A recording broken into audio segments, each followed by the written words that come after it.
So Great. putting you in the spotlight. Yes, go ahead. If you can tell me a little bit more than what's written over there, like who you are, why you wrote that passage, why only that part, why not any other part of your life? Thank you. Well, I think, thank you. I think it was very automatic for me when Claudia called and mentioned the idea of writing a story. And I think I've thought about writing about the passing of my parents um, several times, and I just didn't have the courage to do it.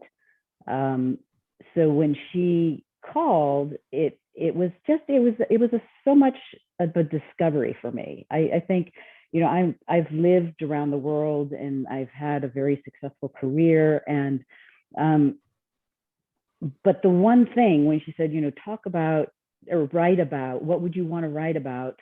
Death came as the topic because I feel it's nothing that I ever thought about until the age of 40. But when my mom was diagnosed with terminal cancer, and we had 10 years with her, that was a huge learning curve.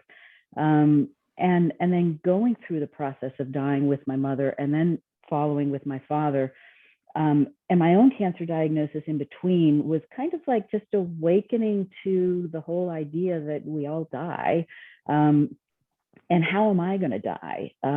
So it allowed me to think about my life in a different way, just becoming close to death.